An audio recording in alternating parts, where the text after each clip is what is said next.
إن الحمد لله نحمده ونستعينه ونستغفره ونعوذ بالله من شرور أنفسنا ومن سيئات أعمالنا من يهده الله فلا مضل له ومن يضلل فلا هادي له وأشهد أن لا إله إلا الله وحده لا شريك له وأشهد أن محمدا عبده ورسوله يا أيها الذين آمنوا اتقوا الله حق تقاته ولا تموتن إلا وأنتم مسلمون يا أيها الناس اتقوا ربكم الذي خلقكم من نفس واحدة وخلق منها زوجها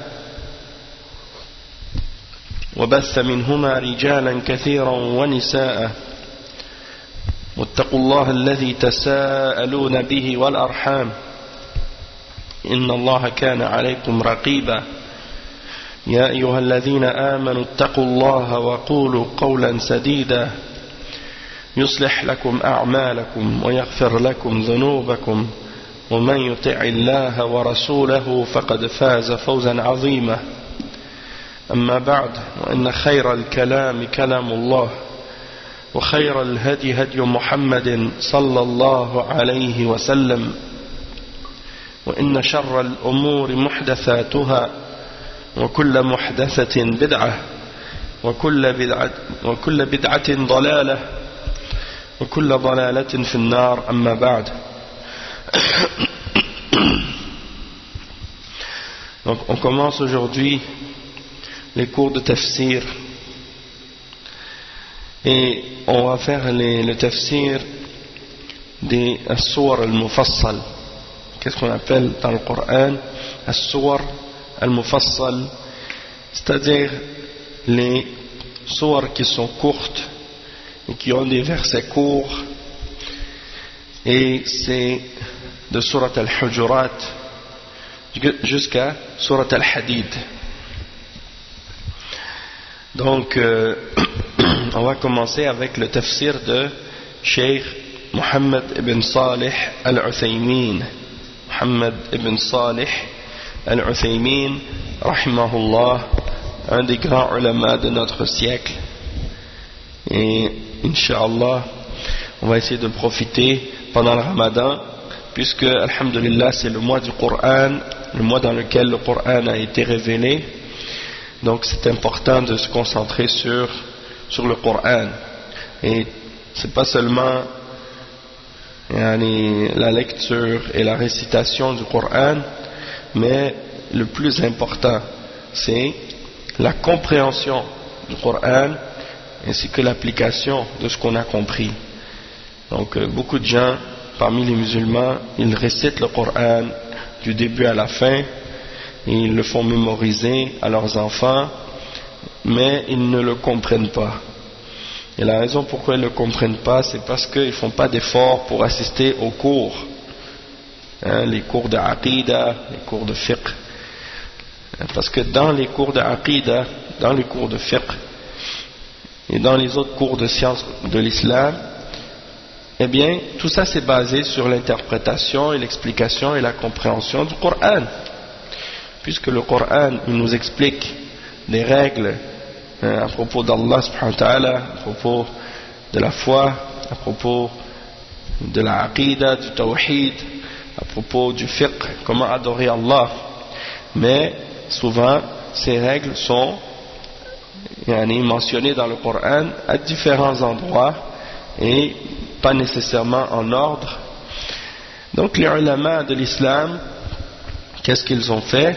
Ils ont rassemblé les versets qui parlaient d'un même sujet ensemble, ils les ont mis en ordre et ils les ont expliqués par rapport à qu'est-ce qui a été dit à propos de ces versets-là dans la sunna et dans les paroles des salafs, et ils les ont mis en ordre et clarifiés pour qu'on puisse comprendre l'islam correctement.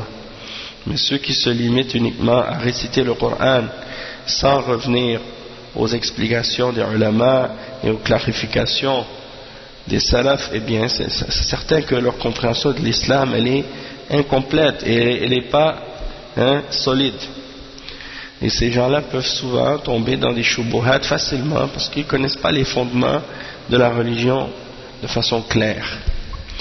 De toute façon, on va commencer avec donc Tafsir Surat Al-Hujurat. Et comment on fait, Inch'Allah, c'est qu'on va réciter, ou on va lire certains versets de Surat Al-Hujurat, et puis ensuite, on va lire la traduction, puis on va commencer à lire l'explication de Cheikh Saleh Al-Fawzan au sujet de ces versets. Donc, A'udhu billahi minash shaitanir rajim, Bismillahir Rahmanir Rahim.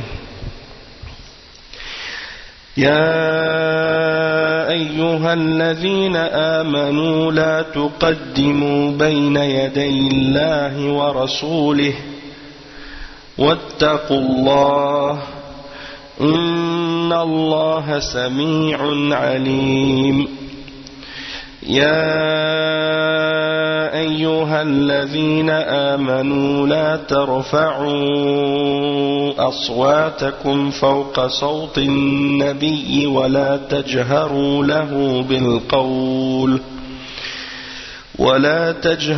له بالقول كجهر بعضكم لبعض أن تحبط أعمالكم وأنتم لا تشعرون إن الذين يغضون أصواتهم عند رسول الله أولئك الذين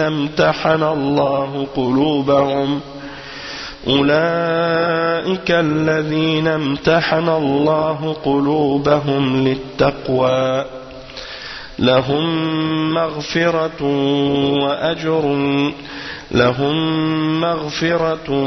وأجر عظيم إن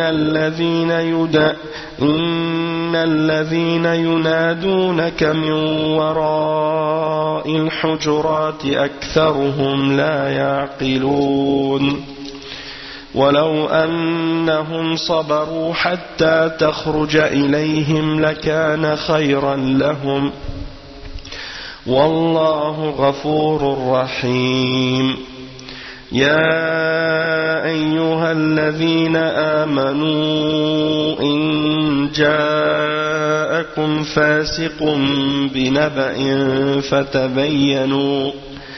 فتبينوا أن تصيبوا قوما بجهالة فتصبحوا على ما فعلتم نادمين واعلموا أن فيكم رسول الله لو يطيعكم في كثير من الأمر لعنتم ولكن الله حبب إليكم الإيمان وزينه في قلوبكم وكره إليكم الكفر والفسوق والعصيان أولئك هم الراشدون فضلا من الله ونعمة والله عليم حكيم. نعم. Alhamdulillah.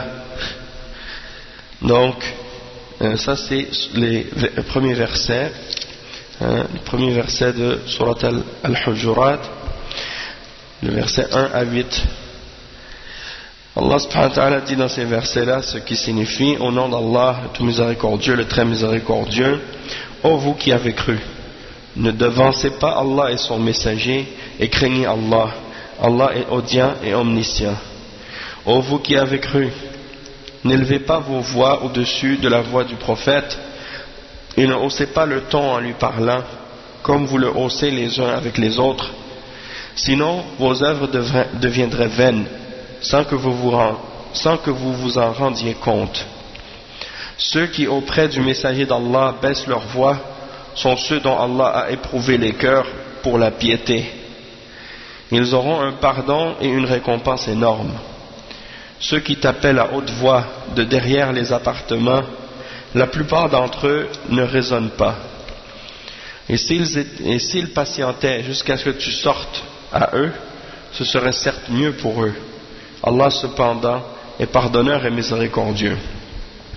Ô vous qui avez cru, si un pervers vous apporte une nouvelle, voyez bien voyez bien, vérifiez la nouvelle, de crainte que par inadvertance vous ne portiez atteinte à des gens et que vous ne regrettiez par la suite ce que vous avez fait.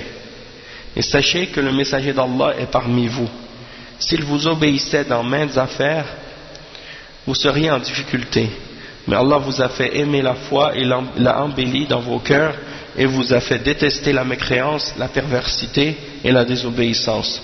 Ceux-là sont les bien dirigés. C'est là, en effet, une grâce d'Allah et un bienfait, et Allah est omniscient et sage. Non. Donc, Inch'Allah, on va commencer avec le tafsir maintenant de Cheikh Mohammed bin Salih al-Uthaymin. Le Cheikh il dit Bismillah ar-Rahman ar-Rahim, Alhamdulillah Rabbil Alamin, wa sallallahu wa sallam ala nabiyyina Muhammad wa ala alihi wa ashabihi wa man tabi'ahum bi ihsanin ila yawmiddin, amma ba'd. فإننا نبدأ بتفسير السور المفصل التي تبتدئ من سورة قاف عند بعض العلماء أو من سورة الحجرات عند آخرين. وسنتكلم على سورة الحجرات لما فيها من الآداب العظيمة النافعة التي ابتدأها الله بقوله تبارك وتعالى: يا أيها الذين آمنوا لا تقدموا بين يدي الله ورسوله واتقوا الله إن الله سميع عليم.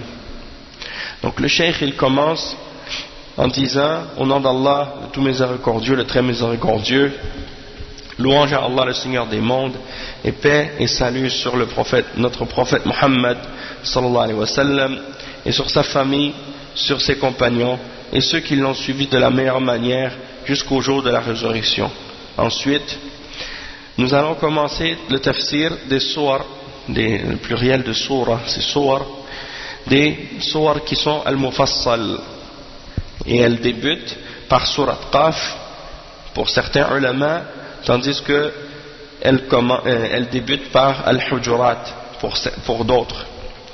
Et on va donc commencer avec surat al-Hujurat parce que c'est une sourate qui contient plusieurs règles, des bonnes manières, des bonnes manières qui sont bénéfiques et qui sont importantes, et que Allah subhanahu wa ta'ala a débuté par le premier verset dans lequel il dit: ô vous qui avez cru, il dit ce qui signifie: ô vous qui avez cru, ne devancez pas Allah et son messager, et craignez Allah, et Allah est audient et omniscient. Vous allez voir maintenant juste l'explication du premier verset, et donnez beaucoup d'attention et concentrez-vous bien sur l'explication que le cheikh Mohammed bin Salih al-Uthaymin donne du premier verset, et ça va vous donner tout de suite la compréhension de voir comment les ulama comprennent le Coran et comment nous on peut comprendre le Coran lorsqu'on le lit, et de voir la différence entre la compréhension des ulama et notre compréhension à nous. Et vous voyez que en réalité, si on lit le Coran sans lire l'explication, c'est comme si on avait lu qu'une petite partie. On n'a pas vraiment compris la profondeur de la parole d'Allah subhanahu wa ta'ala. Donc le cheikh il dit: يعني اعلم أن الله تعالى إذا ابتدأ الخطاب بقوله يا أيها الذين آمنوا فإنه كما قال عبد الله بن مسعود رضي الله عنه: إما خير تؤمر به وإما شر تنهى عنه فرعيه سمعك واستمع إليه لما فيه من الخير. وإذا صدر الله الخطاب بيا أيها الذين آمنوا دل ذلك على أن التزام ما خوطب به من مقتضيات الإيمان وأن مخالفته نقص في الإيمان. Donc le cheikh il dit pour commencer: sache que lorsque Allah subhanahu wa ta'ala débute son discours par le fait de dire ô vous qui avez cru, eh bien c'est comme Abdullah ibn Mas'ud l'a dit, c'est soit une information, soit un bien qui va être ordonné, C'est soit quelque chose de bien qui va être ordonné, ou soit c'est quelque chose de mal qui va être interdit. Alors prête ton oreille et écoute à qu'est-ce qui va être dit par la suite, parce qu'il y a du bien. Et il dit, lorsque Allah subhanahu wa ta'ala débute son discours dans un verset par « Ô vous qui avez cru », eh bien ça indique que ce qui va nous être mentionné dans le discours en question fait partie des choses qui impliquent la foi et qui sont des implications de la foi. Donc ça veut dire que ce qui suit, ça fait partie des choses qui font partie de la foi. Donc celui qui veut faire partie des croyants réellement, eh bien il doit essayer de faire le plus possible des efforts pour appliquer ce qui va suivre. Et également c'est une indication que le fait de contredire ce que Allah subhanahu wa ta'ala va dire après cette parole-là fait partie de ce qui est une diminution de la foi. C'est-à-dire que s'il dit « Oh vous qui avez cru » et ensuite il donne quelque chose, il donne un ordre ou il donne une interdiction et que tu l'appliques, ça implique que ta foi elle va être augmentée, et si tu le contredis, eh bien ça implique que ta foi elle va diminuer si tu l'appliques pas. يقول الله عز وجل لا تقدموا بين يدي الله ورسوله قيل معنى لا تقدموا أي لا تتقدموا بين يدي الله ورسوله والمراد لا تسبقوا الله ورسوله بقول أو فعل وقيل المعنى لا تقدموا شيئا بين يدي الله ورسوله وكلاهما يصبان في مصب واحد والمعنى لا تسبقوا الله ورسوله بقول ولا فعل وقد وقع لذلك أمثلة. Donc on va traduire jusqu'ici. Le cheikh il dit, Allah subhanahu wa ta'ala dit par la suite ce qui signifie « Ô vous qui avez cru, ne devancez pas Allah et son messager. » Ne devancez pas Allah et son messager. Qu'est-ce que ça veut dire ne devancez pas Allah subhanahu wa ta'ala et son messager? Ça veut dire ne précédez pas Allah et son messager par une parole ou par une action. Ne prenez pas les devants et ne devancez pas Allah subhanahu wa ta'ala par une parole ou par une action. Et certains ont dit également que ça signifie de ne rien faire avant de savoir ce que Allah subhanahu wa ta'ala et son messager ont mentionné à propos de quelque chose. De ne pas prendre les devants dans quelque chose avant de savoir ce que Allah veut qu'on fasse et ce que Allah subhanahu wa ta'ala veut qu'on dise, ou ce qu'il nous a ordonné et ce qu'il nous a interdit à propos de quelque chose, de façon générale. Et donc, peu importe les différents sens qu'on a mentionnés, ça va tout dans la même direction, dans le sens de ne pas devancer Allah et de ne pas devancer le messager sallallahu alayhi wa sallam dans nos paroles et dans nos actions. Et il y a des exemples de ça, et le cheikh il va donner des exemples. Il dit فمن ذلك قول النبي صلى الله عليه وسلم لا تقدموا رمضان بصوم يوم ولا يومين لأن الذي يتقدم رمضان بصوم يوم أو يومين كأنه تقدم بين يدي الله ورسوله فبدأ بالصوم قبل أن يحين وقته. ولهذا قال عمار بن ياسر رضي الله عنهما من صام اليوم الذي يشك فيه فقد عصى أبا القاسم صلى الله عليه وسلم. Donc le cheikh il donne comme premier exemple de ne pas devancer Allah et son messager par nos paroles et par nos actions. Il donne l'exemple du hadith du prophète sallallahu alayhi wa sallam qui dit ne devancez pas le mois du Ramadan par le fait de jeûner un jour ou deux à l'avance. Ne précédez pas ou ne devancez pas le Ramadan en jeûnant un jour ou deux à l'avance. Pourquoi? Parce que de précéder le Ramadan par un jour ou deux, eh bien ça implique qu'on a devancé et on est passé au devant d'Allah et de son messager. Et donc on a commencé le jeûne avant son temps. Et ça c'est pas permis. Et c'est pour ça que Ammar ibn Yasir, radiyallahu anhuma, il dit, celui qui jeûne un jour, le jour du doute, celui qui jeûne le jour du doute, il a désobéi à Abul Qasim. Et Abul Qasim, c'est la kunya du prophète Muhammad sallallahu alayhi wa sallam. Donc le prophète Muhammad sallallahu alayhi wa sallam, sa kunya, c'est Abul Qasim. ومن التقدم بين يدي الله ورسوله البدع بجميع أنواعها. Donc parmi les choses aussi qui rentrent dans le fait de prendre les devants ou bien de dépasser et de devancer Allah et son messager dans les ordres et dans les interdictions, il y a le fait de faire des innovations dans la religion et dans toutes les différentes catégories d'innovation, peu importe. Donc toutes les bid'ah font partie de faire, de prendre les devants et de dépasser Allah et son messager sallallahu alayhi wa sallam.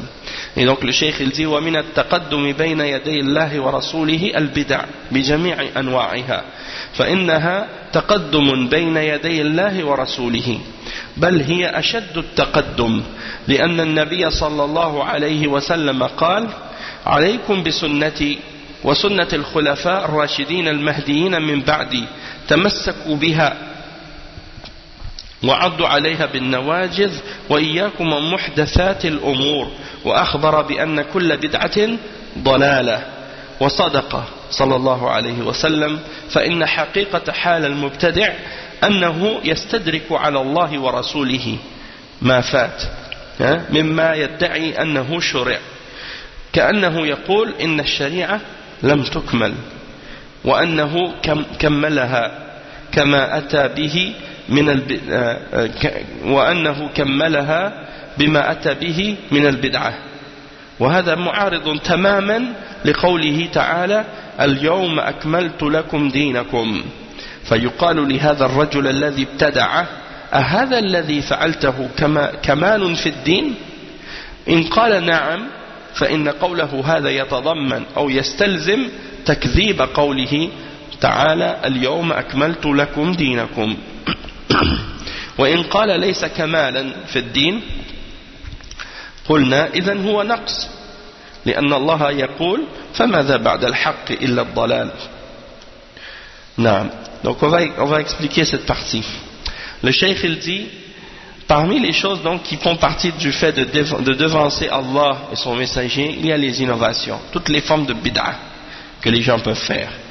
Et ça fait partie de prendre les devants et de devancer Allah et son messager, et même que ça fait partie des formes les plus graves et les plus dangereuses et les pires du devancement d'Allah et de son messager. Parce que le prophète sallallahu alayhi wa sallam a dit accrochez-vous à ma sunnah et cramponnez-vous à ma sunnah et à la sunnah de mes successeurs bien guidés après moi, les khulafa ar-rashidin bien guidés. Il a dit accrochez-vous à ma sunnah et à la sunnah des khulafa ar-rashidin après moi et prenez garde aux choses innovées et inventées dans la religion. Et après il a dit car toute chose inventée dans la religion est une bid'a et toute bid'a est un égarement. Toute bid'a est un égarement. Donc il y a pas de bid'a qui sont bonnes, contrairement à ce que prétendent certains égarés parmi les gens de bid'a, parmi les soufis, parmi les autres sectes. Ils disent oui, il y a des bid'a, mais il y a des bonnes bid'a aussi. Non, c'est pas vrai. Puisque le prophète Mohammed sallallahu alayhi wa sallam a dit toutes les innovations sont des égarements. Et le prophète sallallahu alayhi wa sallam il dit dans le hadith Man ahdatha fi amrina hadha. Man ahdatha fi amrina hadha. Donc il a dit celui qui a inventé dans notre religion, dans notre affaire, c'est-à-dire dans notre religion. Donc les bid'ah qui sont blâmables, c'est les bid'ah dans la religion. Donc si quelqu'un innove quelque chose dans la religion, alors c'est automatiquement c'est une dalala. Contrairement à des innovations dans les choses de la dunya, ça c'est des choses permises ou qui peuvent parfois être permises ou qui peuvent parfois être interdites si ce sont des choses qui amènent du mal ou qui sont utilisées pour faire le haram, tandis que si c'est des choses qui sont utilisées pour faire le bien, dans les affaires de la dunya, ça peut être des bonnes innovations. Mais quand on parle de qu'est-ce qui a rapport avec la charia d'Allah et l'adoration et la croyance et les pratiques religieuses, il n'y a pas de bonnes innovations là-dedans. Toutes les innovations que quelqu'un peut inventer ou ramener dans l'islam, c'est de l'égarement. Comme le prophète Mohammed sallallahu alayhi wa sallam l'a dit de façon générale, kullu bid'atin dalalah, c'est-à-dire toutes les innovations sont de l'égarement.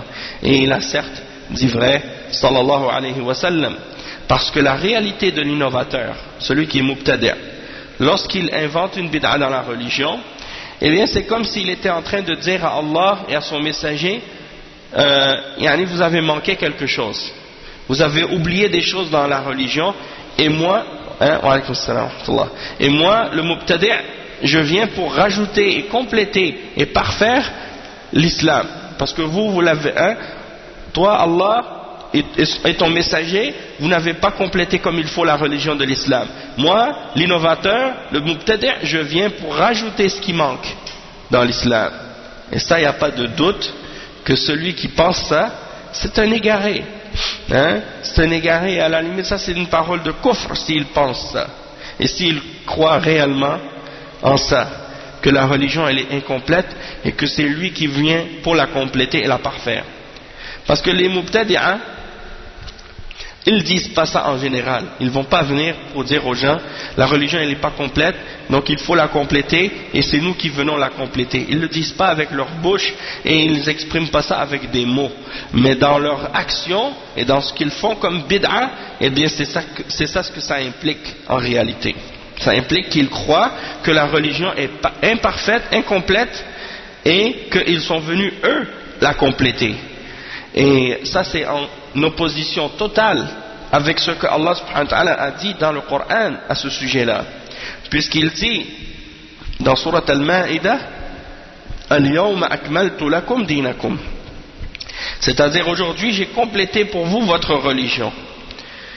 Et donc on dit à cette personne qui a innové dans la religion d'Allah, est-ce que cette chose que vous avez inventée dans l'islam, est-ce que c'est quelque chose qui vient compléter et parfaire l'islam et compléter et parfaire la religion? S'il dit oui, alors dans ce cas-là tu lui dis, dans ce cas-là ça veut dire que tu es en train de démentir la parole d'Allah subhanahu wa ta'ala lorsqu'il a dit aujourd'hui j'ai complété pour vous votre religion. Tu dis que Allah a menti quand il a dit qu'il a complété sa religion. Mais s'il dit non, c'est pas une perfection, c'est pas quelque chose qui complète la religion, alors tu lui dis dans ce cas-là c'est un défaut. C'est quelque chose que vous ramenez qui vient diminuer la religion. Et Allah subhanahu wa ta'ala dit فَمَاذَا بَعْدَ الْحَقِّ إِلَّا الضَّلَالِ. Qu'est-ce qu'il y a en dehors de la vérité excepté l'égarement? Donc après la vérité il n'y a rien d'autre que ad-dalal, l'égarement. Donc le cheikh il dit فالبدعة كما أنها ضلالة في نفسها فهي في الحقيقة تتضمن الطعن في دين الله وأنه ناقص وأن هذا المبتدع كمله بما ادعى أنه من شريعة الله عز وجل. فالمبتدعون كلهم تقدموا بين يدي الله ورسوله ولم يبالوا بهذا النهي حتى وإن حسن قصدهم، فإن فعلهم ضلالة وقد يثاب على حسن قصده ولكن يؤزر على سوء فعله. ولهذا يجب على كل مبتدع علم أنه على بدعة أن يتوب منها ويرجع إلى الله عز وجل ويلتزم سنة الرسول صلى الله عليه وسلم وسنة الخلفاء الراشدين المهديين من بعده. والبدعة أنواع. Donc on va expliquer cette partie.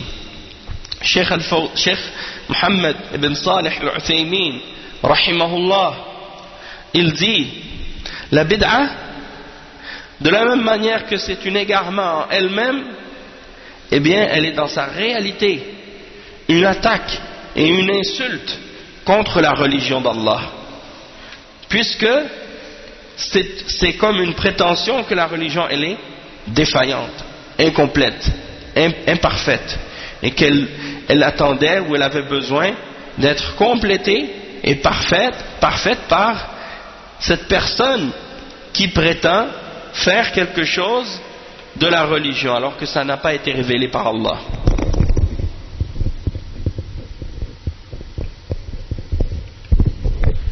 Donc il prétend faire quelque chose qui fait partie de la charia d'Allah, que ça fait partie de l'islam alors que ça n'a rien à voir avec la religion d'Allah. Donc le cheikh il dit, donc tous les gens de bid'a, sans exception, ils ont tous devancé Allah et son messager. Hein? Et ils n'ont pas donné aucune importance à l'interdiction des innovations. Hein? Ils n'ont donné aucune importance à cette interdiction et à l'interdiction de prendre les devants et de passer devant Allah et son messager. Même si ils prétendent avoir une bonne intention, même s'ils prétendent qu'ils ont une bonne intention, leur action c'est de l'égarement. Parce que l'intention c'est pas suffisant. Le prophète sallallahu alayhi wa sallam dit dans le hadith, innama al-a'malu bin-niyat, les œuvres n'auront de valeur que selon leur intention. D'accord? Donc l'intention, oui, c'est important. C'est fondamental dans les œuvres qu'on fait, dans les paroles, dans tout ce qu'on fait dans la religion. L'intention vient avant toute chose. Sauf que l'intention à elle seule n'est pas suffisante pour que l'action soit valable et pour que l'action soit acceptée.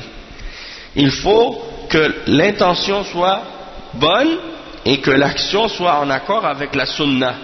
Et non pas que ce soit quelque chose qui est fait et qui est en contradiction avec la sunna du prophète Mohammed sallallahu alayhi wa sallam, ou que ce soit une innovation, une bid'a.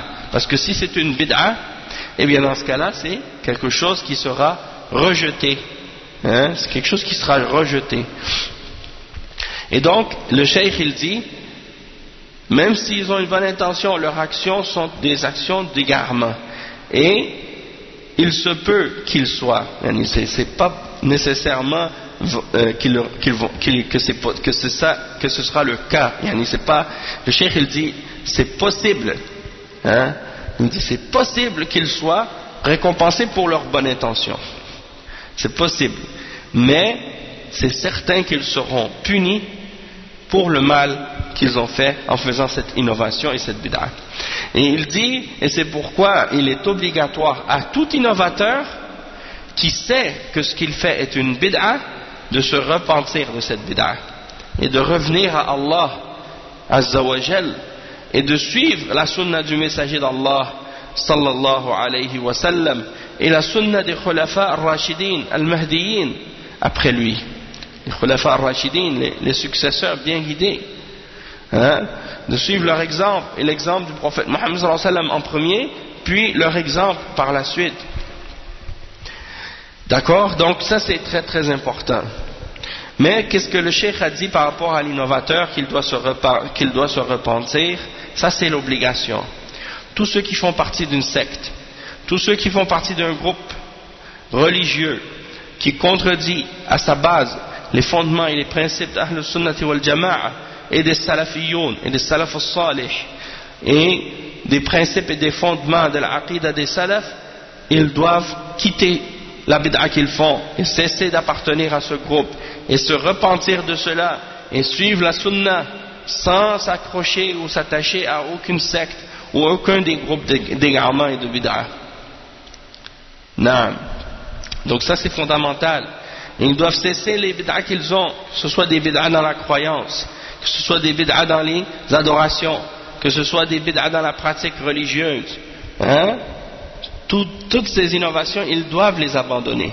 Mais comme les salafs ont mentionné que le mubtadi', c'est très rare qu'il se repent. La tawbah, elle a été voilée de l'innovateur. Donc c'est très rare que le mubtadi' il se repent à Allah pour sa bid'a.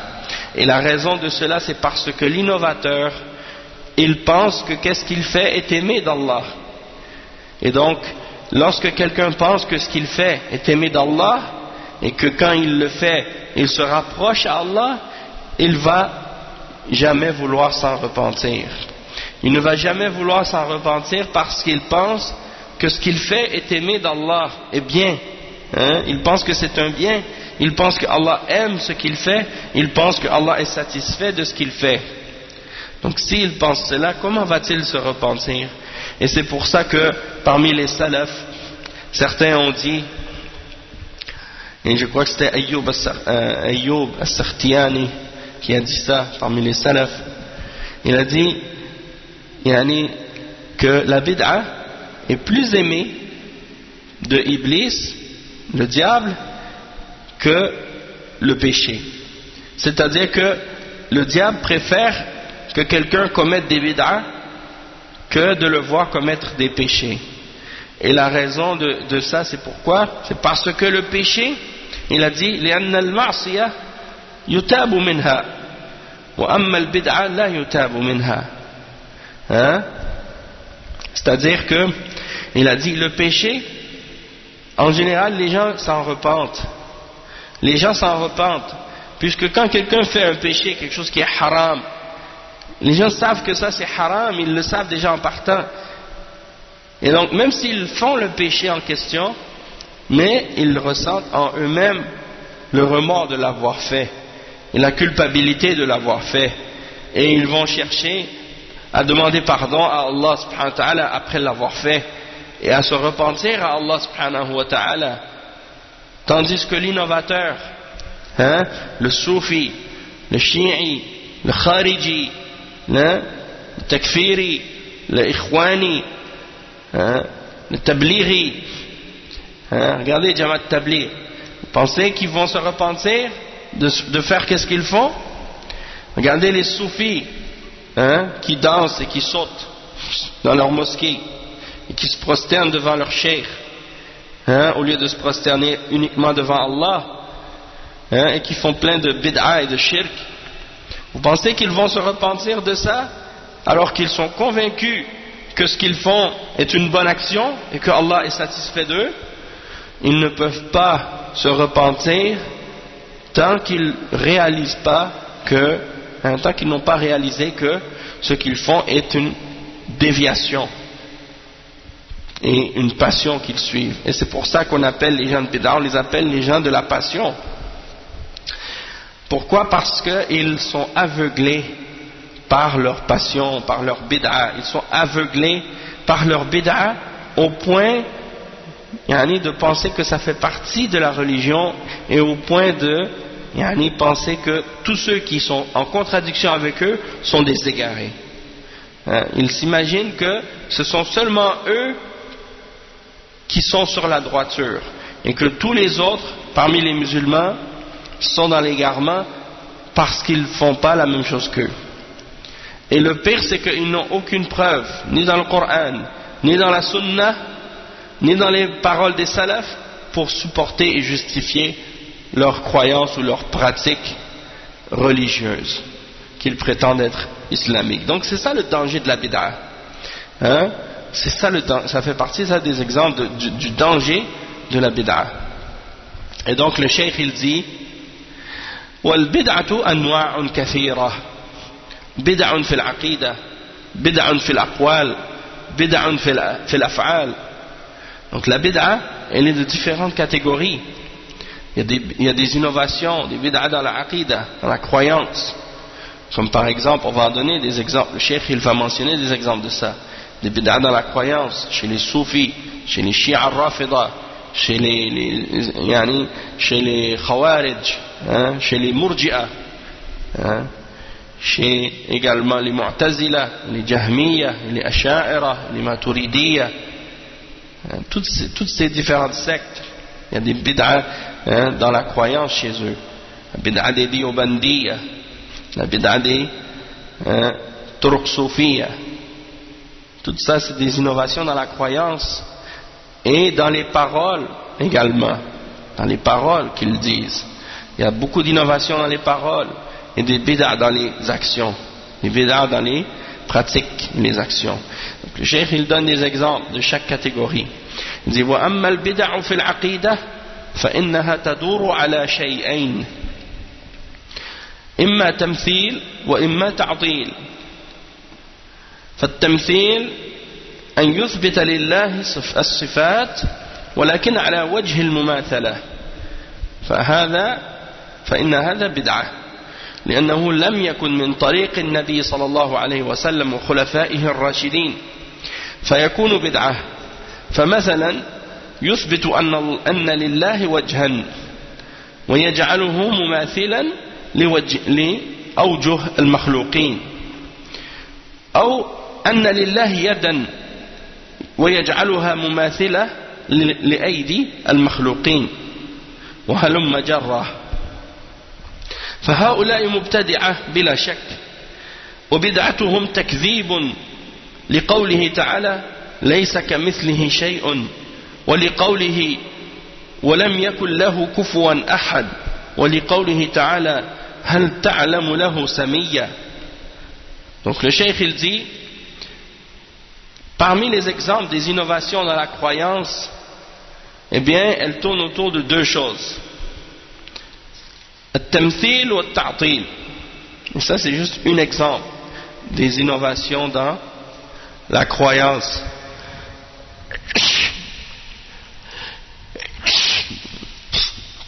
Alhamdulillah. Donc il dit, la bid'a dans la aqida c'est comme l'exemple de at-tamthil wa at-ta'til. At-tamthil, ça veut dire que quelqu'un il fait le tamthil quand est-ce qu'on dit de quelqu'un qu'il fait at-tamthil? C'est quand il affirme les attributs à Allah subhanahu wa ta'ala, les attributs que Allah s'est attribués à lui-même. Il les affirme, mais il les affirme en faisant une ressemblance entre les créatures et le Créateur. Et ça, c'est qu'est-ce qu'on appelle at-tamthil. Et ça, il n'y a pas de doute que c'est bid'a. C'est une bid'a. Et même que c'est kufr. Ça rentre dans le shirk avec Allah subhanahu wa ta'ala. Parce que ça ne fait pas partie de l'exemple et de la voie du prophète Muhammad sallallahu alayhi wa sallam, ni de la voie des khulafa ar-rashidin, d'affirmer les attributs d'Allah au point de dire qu'il y a une ressemblance entre le Créateur et la créature. Donc celui qui affirme une ressemblance ou une similitude entre le Créateur et la créature dans les attributs et dans les noms d'Allah, alors ça, il n'y a pas de doute que ça c'est une bid'a et que c'est quelque chose qui est shirk et kufr. Donc par exemple, le fait que quelqu'un affirme à Allah subhanahu wa ta'ala le visage, il n'y a pas de doute que Allah subhanahu wa ta'ala a un visage. Allah subhanahu wa ta'ala il dit dans le Coran كل من عليها فان ويبقى وجه ربك ذو الجلال والإكرام. Tout ce qui est sur terre va périr et ne restera que le visage, ويبقى وجه ربك, le visage de ton Seigneur, ذو الجلال والإكرام, plein de majestuosité et de noblesse. Donc ça c'est la preuve que Allah subhanahu wa ta'ala il a un visage, mais on dit il a un visage qui lui convient, qui convient à sa majestuosité, qui convient à sa grandeur et à sa perfection, qui est un visage qui lui convient et qui n'est pas comme celui des créatures. Toutefois les mumathila, ou ceux qui croient qu'il y a une ressemblance entre Allah et sa création, ceux qu'on appelle aussi al-mushabbiha, ceux qui font le tashbih, font une ressemblance entre le créateur et la créature, eux ils disent qu'ils affirment à Allah un visage qui ressemble à celui des créatures. Donc celui qui affirme ça de cette façon-là et qui dit que le visage d'Allah est comme le visage des créatures ou pareil à celui des créatures, eh bien il a fait le tashbih et le tamthil. De même que celui qui dit, il affirme que Allah a une main. Il n'y a pas de doute que Allah subhanahu wa ta'ala a une main, puisque Allah subhanahu wa ta'ala l'a affirmé lui-même dans le Coran. Comme il a affirmé qu'il a un visage, il a affirmé qu'il a une main. Il a dit وقالت اليهود يد الله مغلولة غلت أيديهم ولعنوا بما قالوا بل يداه مبسوطتان ينفق كيف يشاء. Et les Juifs ont dit la main d'Allah est fermée d'avarice. Ils accusent Allah d'avarice. Et Allah subhanahu wa ta'ala dit que leurs mains soient fermées et qu'ils soient maudits pour ce qu'ils ont dit. Certes, ces deux mains, c'est-à-dire les deux mains d'Allah subhanahu wa ta'ala, sont grandes ouvertes et il dépense comme il veut de ses richesses. Et donc c'est pour montrer que Allah subhanahu wa ta'ala, il a deux mains. Et donc on affirme qu'il a deux mains parce que Allah l'a affirmé. De même que Allah subhanahu wa ta'ala dit à Iblis, comme il le mentionne dans le Coran, il dit ma mana'aka an tasjuda lima khalaqtu biyadayya. Donc il demande à Iblis, au diable, lorsque Allah subhanahu wa ta'ala lui a ordonné de se prosterner devant Adam avec les anges. Les anges se sont tous prosternés excepté Iblis. Alors Allah subhanahu wa ta'ala lui demande, alors qu'il connaît déjà la raison, mais il demande pour établir la preuve contre lui.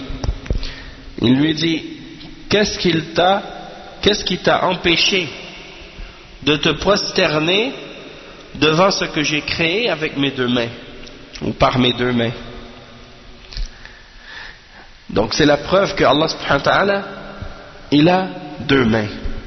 Et donc les gens d'Ahl Sunnah wal Jama'a, ils affirment les attributs d'Allah tels qu'elles sont mentionnées par Allah et par le messager sallallahu alayhi wa sallam. Combien de fois, dans combien de hadiths le prophète sallallahu alayhi wa sallam, il jure par celui qui tient son âme en sa main. Il dit walladhi nafsi biyadi, walladhi nafsi biyadi, par celui qui tient mon âme en sa main. Donc il affirme à Allah une main. Et à chaque fois qu'il mentionne cet exemple et qu'il jure par Allah, celui qui tient son âme en sa main, en aucune occasion a-t-il dit, mais il ne faut pas croire que c'est une main, il faut croire que c'est le pouvoir. Il ne faut pas croire que c'est une main, il faut croire que c'est la gloire ou le pouvoir, comme les gens de Bid'a, comme les Asha'ira et les Mu'tazila. Ils disent, la main d'Allah c'est pas une main, c'est le pouvoir. Ou la main d'Allah c'est pas une main, c'est la grâce. Donc ça c'est de l'égarement, parce qu'ils déforment le sens des versets et le sens des attributs d'Allah subhanahu wa ta'ala. Donc ici on affirme, comme on a dit, on affirme la main à Allah, sauf que on dit que Allah a une main qui est différente de celle des créatures. Elle n'est pas comparable à celle de ses créatures. Tandis que les mushabbiha et les mushabbiha et les mumathila, ceux qui affirment les attributs d'Allah, mais ils disent Allah a une main, mais c'est comme la main des créatures. Ou Allah a une main et c'est comme la main des êtres humains ou des animaux. Celui-là, il a commis le tashbih, le tamthil, et donc il a commis une bid'ah, parce qu'il a fait ressembler le créateur à sa créature. Et ça c'est shirk et kufr, il n'y a pas de doute. Et donc ça c'est la même chose pour tous les autres attributs d'Allah. Le fait qu'il est au-dessus de son trône, le fait qu'il descend au dernier des cieux, au dernier tiers de la nuit, le fait que Allah subhanahu wa ta'ala, il a les attributs qu'il s'est mentionnés dans la révélation, dans le Coran et dans la Sunna, il faut les affirmer tels quels. Mais on dit, il ne faut pas essayer de les imaginer, il ne faut pas faire ressembler Allah à sa création, il ne faut pas demander le comment et chercher à les décrire par autre que ce qui est mentionné dans la révélation. Si quelqu'un ni les attributs d'Allah et déforme leur sens, alors il a contredit la voie de Ahl Sunnati wal Jama'a. Et la preuve de ça, c'est dans les versets dans lesquels Allah subhanahu wa ta'ala dit Laysa kamithlihi shay'un wa huwa as-sami'ul basir wa liqawlihi wa lam yakul lahu kufuwan ahad wa liqawlihi ta'ala hal ta'lamu lahu samiyya. Donc Allah subhanahu wa ta'ala dit il n'y a rien qui lui ressemble et il est l'audient et le voyant. Donc Allah subhanahu wa ta'ala il a l'ouïe, il a la vue parmi ses attributs, mais il n'y a rien qui lui ressemble. Donc sa vue est différente de celle de ses créatures et son ouïe est différente de celle de ses créatures, parce que Allah subhanahu wa ta'ala est parfait, tandis que les créatures sont imparfaites. Allah a une main, elle est différente de la main de ses créatures, et il a un visage et son visage est différent de celui de ses créatures, et il a 2 yeux et ses yeux sont différents de celui de ses créatures, et ainsi de suite. Et il dit également وَلَمْ يَكُنْ لَهُ كُفُوًا أَحَدٌ, il n'y a rien qui lui ressemble. Et il dit également هَلْ تَعْلَمُ لَهُ سَمِيًّا, est-ce que tu lui connais un égal? Donc il n'y a rien d'égal à lui, il n'y a rien qui lui ressemble. أما التعطيل فهو أن ينكر ما وصف الله تعالى به نفسه فإن كان إنكار جحد وتكذيب فهو كفر وإن كان إنكار تأويل فهو تحريف وليس بكفر إذا كان اللفظ يحتمله وإن كان لا يحتمله فلا فرق بينه وبين إنكار التكذيب. فمثلا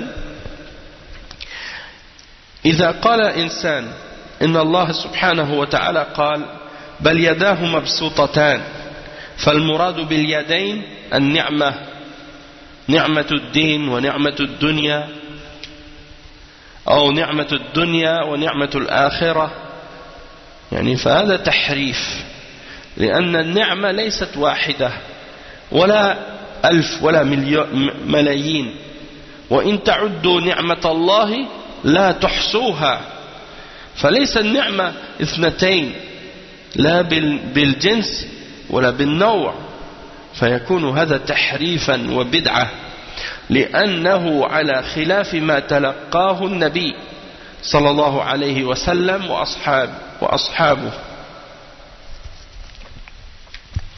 والأئمة الهداة من بعدهم. Donc le cheikh il donne un exemple aussi à propos de يعني التعطيل, l'exemple de ceux qui nient les attributs d'Allah. Donc il dit parmi les gens il y en a qui font le ta'til et ils nient ce que Allah a mentionné à propos de lui-même comme attribut. Et donc il dit le cheikh que si la personne elle renie de façon à renier et à démentir ce que Allah a révélé, dans ce cas-là c'est du kufr, c'est de la mécréance. Mais par contre, si la personne renie dans le sens qu'elle déforme l'interprétation, eh bien, si c'est quelque chose qui est impliqué par le mot, qui est mal interprété, c'est-à-dire l'interprétation, elle est incorrecte, mais c'est impliqué par le mot ou par le terme utilisé, dans ce cas-là, c'est pas du kufr. Mais on va dire que c'est une déformation du sens. Tandis que si ce n'est pas impliqué par le mot, et que quelqu'un ramène une définition ou une interprétation de lui-même qui n'a aucun rapport avec le terme ou le mot lui-même, il invente une signification totalement déformée, et bien dans ce cas-là, le cheikh il dit dans ce cas-là, eh bien ça rentre dans la négation et le démenti des attributs et des versets d'Allah. C'est comme par exemple si quelqu'un vous dit par exemple il neige dehors il neige, et la personne te dit que la neige c'est pas de la neige mais c'est plutôt du sable. Et tu vas dire, mais la neige, c'est pas du sable. Et peu importe, tu vas regarder dans les dictionnaires, tu vas jamais trouver une définition qui t'explique que la neige, c'est du sable. Donc, ça, c'est une déformation. Mais il y en a des gens qui font la même chose, mais avec la parole d'Allah. Ils disent, la main, ça veut pas dire, la main d'Allah, c'est pas la main, ça veut dire la force, ou le pouvoir, ou la grâce. Ou bien quand Allah il s'élève au-dessus de son trône, il dit, ça veut pas dire s'élever, ça veut dire conquérir le trône, ou des choses de ce genre.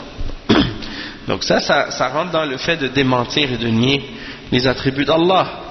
Et le cheikh il donne l'exemple dans le verset que j'ai cité tout à l'heure, quand Allah subhanahu wa ta'ala dit ce qui signifie, mais ses deux mains sont grandes ouvertes, sont grandes ouvertes, il donne de ses richesses comme il veut.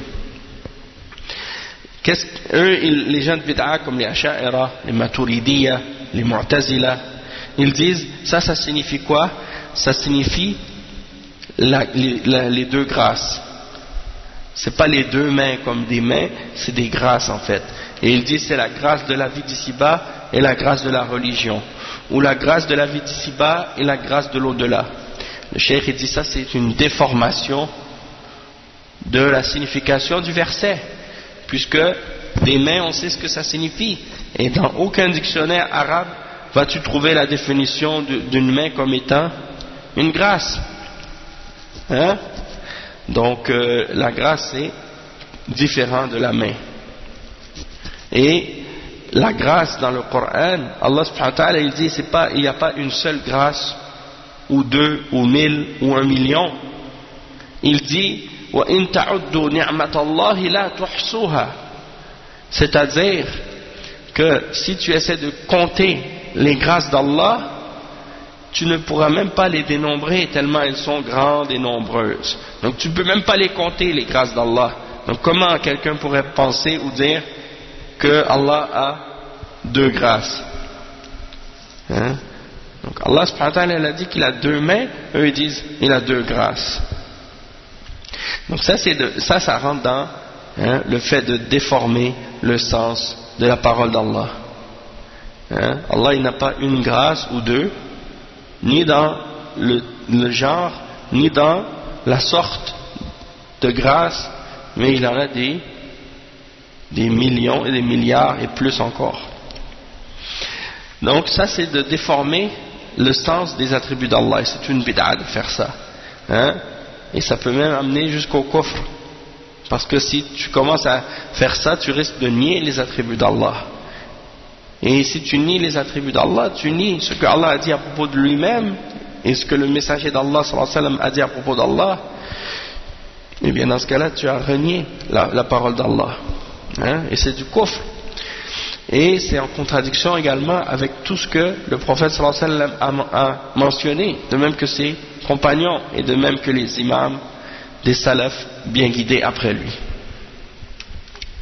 Et le cheikh il dit ensuite, أما البدعة في الأقوال, en ce qui concerne les innovations dans les paroles, مثل أولئك الذين يبتدعون تسبيحات أو تهليلات أو تكبيرات لم ترد به السنة أو يبتدعون أدعية لم ترد بها السنة وليست من الأدعية المباحة. Donc le cheikh il dit, de même que les innovations, par exemple, dans les paroles, ceux qui inventent des formes de dhikr, dans les tasbih, ou les tahlil, ou les takbir, mais d'une manière qui n'est pas en accord avec la sunna. C'est-à-dire, il n'y a aucun hadith authentique dans la sunna qui mentionne de faire le takbir, ou de faire le tasbih, ou de faire le dhikr de cette façon-là. Comme on retrouve souvent ça chez les soufis et dans les différentes tours soufiyya. Ils font, qu'est-ce qu'ils prétendent être du dhikr, et ça n'a rien à voir avec le dhikr. Ou bien ils innovent des invocations. Ils inventent des invocations qui ne sont pas mentionnées dans la sunna et qui ne sont pas des invocations permises. Et parfois dans ces invocations-là qu'ils inventent, il y a du shirk. Ils invoquent des morts, ils invoquent des saints, ils invoquent même le prophète Mohammed sallallahu alayhi wa sallam, il l'appelle au secours et il demande de l'aide au prophète sallallahu alayhi wa sallam au lieu de demander à Allah seul. Ensuite il dit وأما البدع في الأفعال فمثلا الذين يصفقون عند الذكر أو يهزون رؤوسهم عند التلاوة تعبدا أو ما أشبه ذلك من أنواع البدع وكذلك الذين يتمسحون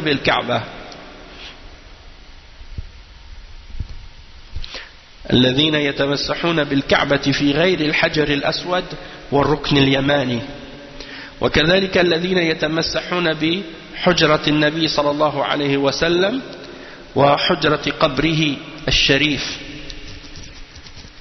وكذلك الذين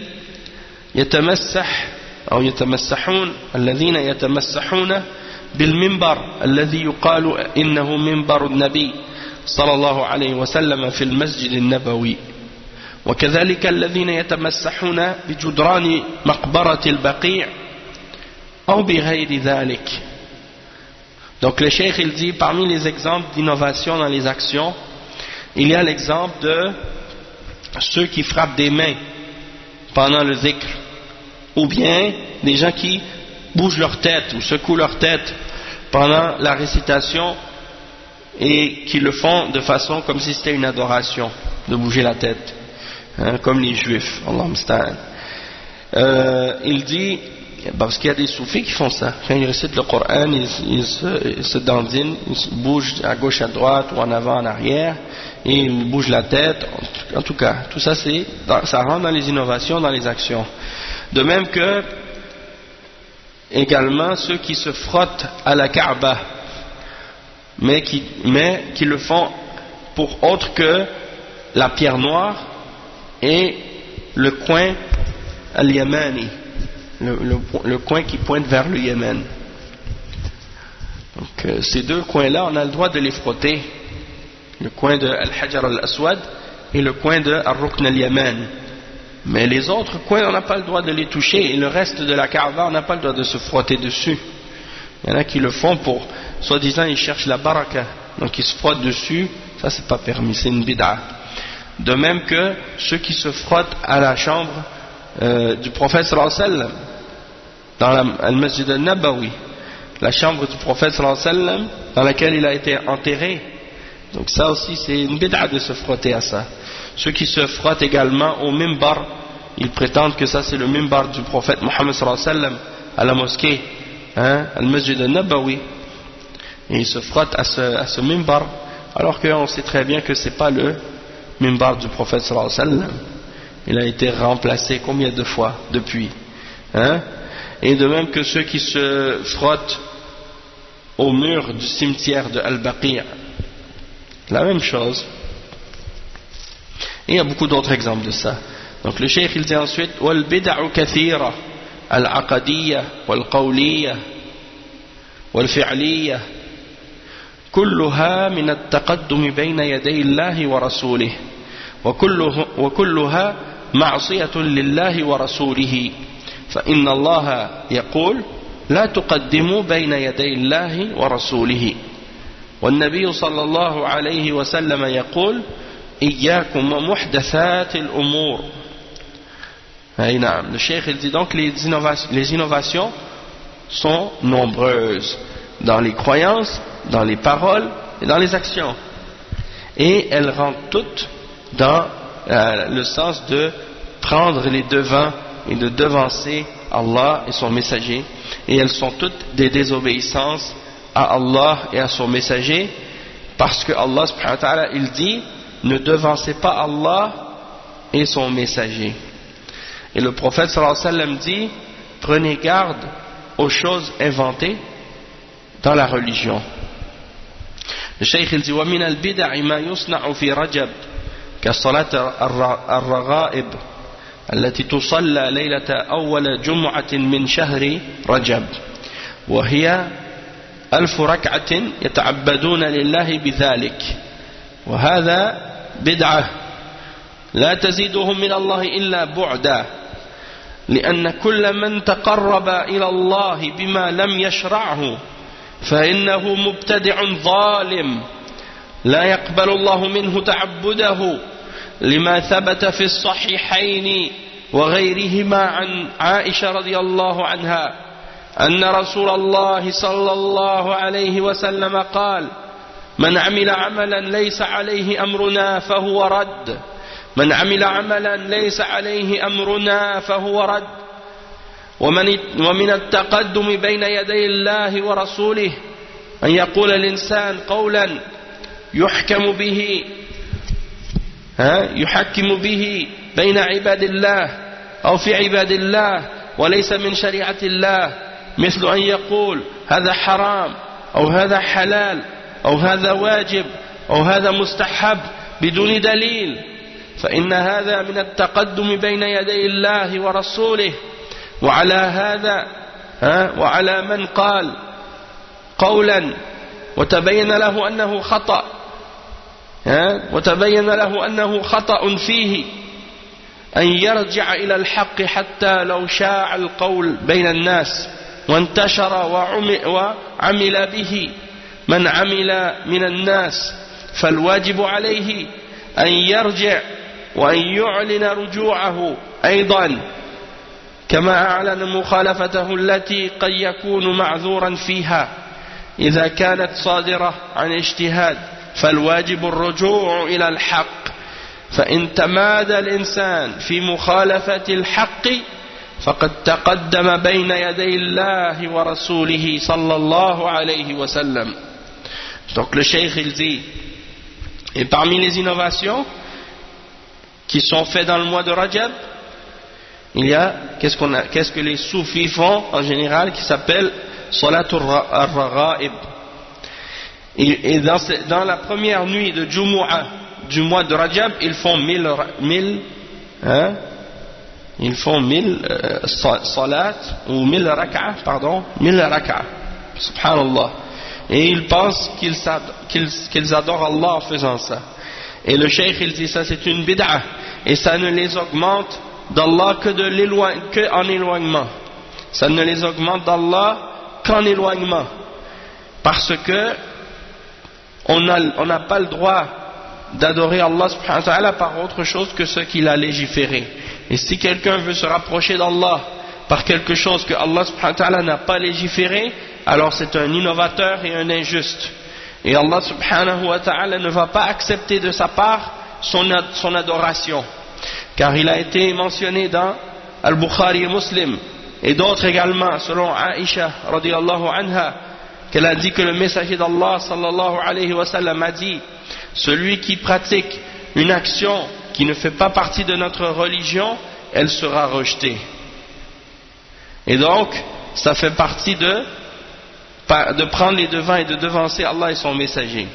Également, parmi les exemples de ce qui fait partie de devancer Allah et son messager, quelqu'un qui dit une parole par laquelle il juge entre les serviteurs d'Allah et entre les hommes, et que cette parole ne fait pas partie de la charia d'Allah.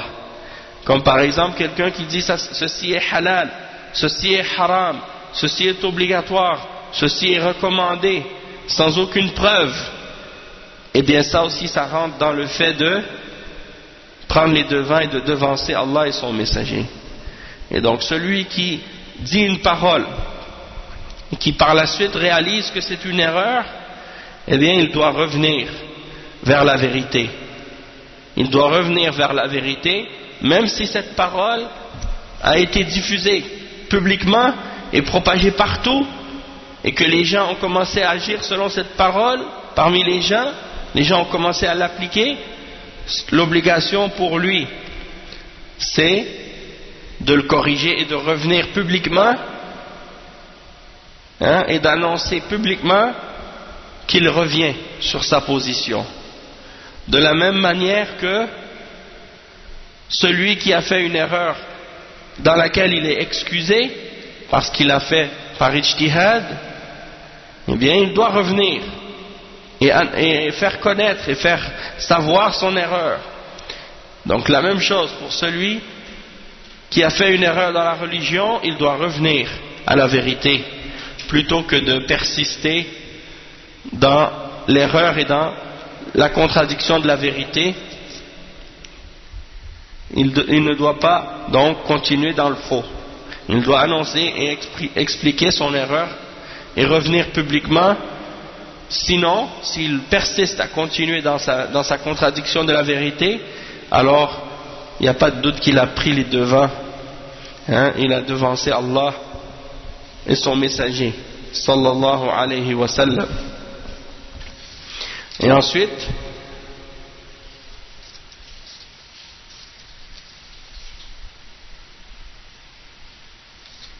donc le cheikh il continue la tafsir. Nous on va s'arrêter ici pour aujourd'hui.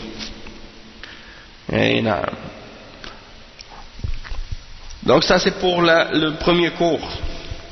On a même pas terminé le premier verset de Surat Al-Hujurat, mais c'est pour vous dire qu'il y a beaucoup de choses.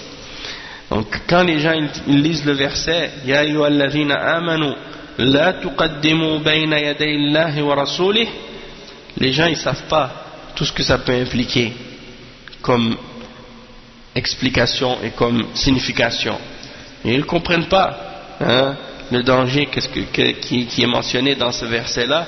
Si quelqu'un contredit l'ordre d'Allah et son messager, et il devance Allah et son messager. Donc on va s'arrêter ici pour aujourd'hui Inch'Allah, et on continuera demain pour le tafsir de Surat Al-Hujurat. Subhanakallahumma bihamdik, ashhadu an la ilaha illa ant, astaghfiruka wa atubu ilayk, wa sallallahu wa sallam ala nabiyyina Muhammad wa ala alihi wa sahbihi ajma'in. Wassalamu alaykum wa rahmatullahi wa barakatuh.